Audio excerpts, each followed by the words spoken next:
তার ব্যাগ আমরা চেক করতে চেয়েছি মাত্র, কিন্তু তিনি কোনোভাবে দিতে নারাজ। পরবর্তীতে আমরা চেক করেছি তার ওখানে কিন্তু মাদক পাওয়া গেছে। প্রথমত একদম প্রথম কথায় আসি যে এই যে প্রক্টর টিমের সাথে সারা রাত পাহারা দেওয়া, এটা কি আবার এখতিয়ারের মধ্যে পড়ে কিনা?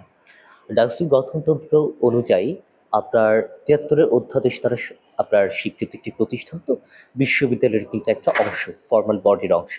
তো সেই জায়গা থেকে আপনার প্রক্টর বডি ভালো মতো কাজ করছে কিনা সেটা তদারকি করা শিক্ষার্থীদের স্বার্থে, নিরাপত্তার স্বার্থে অবশ্যই এটা এখতিয়ারের মধ্যে আমার পড়ে।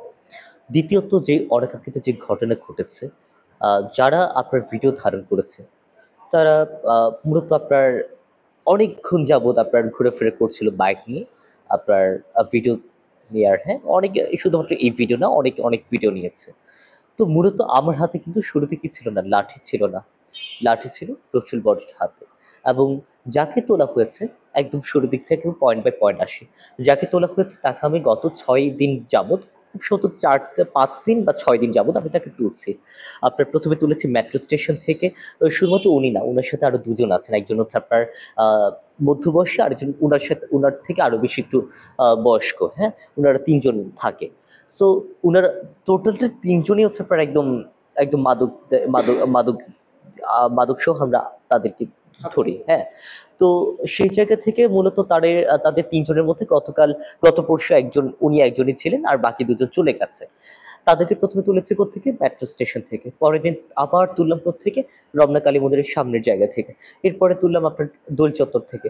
এরপরে তুললাম আমার শহীদুল্লাহ হলের জায়গা, অপোজিটের জায়গা থেকে। হ্যাঁ, তারপর একদম শেষ পর্যায়ে এসে এটা। তার মানে কয়বার হলো? 5বার খুব সম্ভবত। পঞ্চমবার এটা।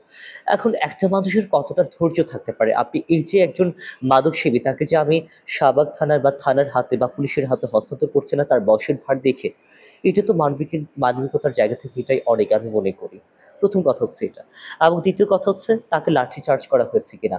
তার ব্যাগ আমরা চেক করতে চেয়েছি মাত্র, কিন্তু তিনি কোনোভাবে দিতে নারাজ। পরবর্তীতে আমরা চেক করেছি তার ওখানে কিন্তু মাদক পাওয়া গেছে। হ্যাঁ, তো এই যে দিতে না চাওয়া, এখন তার আমি যদি ভালো কথা যদি না বললে যদি না শোনে, তাহলে সেক্ষেত্রে একটু কঠোরভাবে একটু দেখতে হবে বিষয়টা। কিন্তু কোনোভাবে তাকে শারীরিক কিন্তু আঘাত করা হয়নি।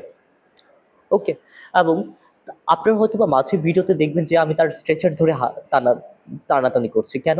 কারণ তার স্ট্রেচার লাগে না। ওকে? ইভেন তার যে একটা মাদক নিয়ে যে একটা ভিডিও ছড়িয়ে পড়েছে, সেখানে হয়তোবা দেখেছেন যে পুরো তকবকে যুবকের মতো তিনি মাদকের জন্য সংগ্রাম করছেন।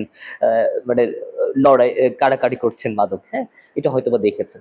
তো ওই সময় আমি তার হাতে কিন্তু সেই স্ট্রেচার দেখিনি। আমরা স্ট্রেচার মূলত কখন ইউজ করি? সেটা বুঝতে হবে।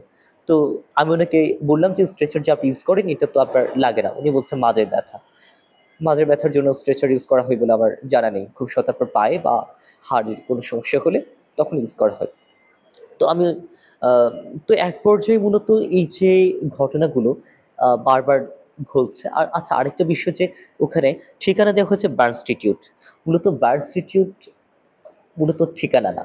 ঠিকানা হচ্ছে অমর ২১শে হল হয়ে যে আপনার ফুটপাতের যে জায়গাটা ওইটাই।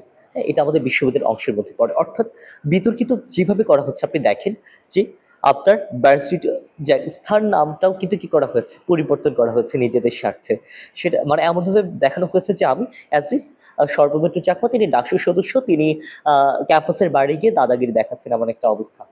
মানে এটা ক্যাম্পাসের এখতিয়ারের বাইরে। কিন্তু আসলে তেমনটা না। এবং যারা ভিডিওগুলো যারা করেছেন তারা আমি যতটা আমি জানি তারা হল সংসদেই আছেন। আ তারা বিভিন্ন দায়িত্বে আছেন।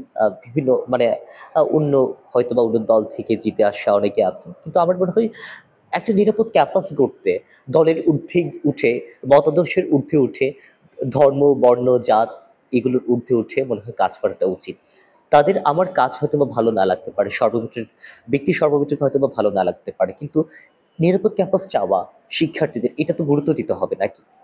তাহলে সেক্ষেত্রে তারা অন্য কোনো একটা ওয়ে আনুক যে এইভাবে কাজটা করা যায়। তাহলে সেই কাজগুলো তারা করুক। কিন্তু ওই যে একটা জিনিস হয়ে গেছে যে কাদা ছোড়াছুড়ি। কাদা ছুটতে হবে। বিরোধী পক্ষের প্রতি কাদা ছুটতে হবে না। নতুন একটা রাজনীতি উঠে আসতে হবে।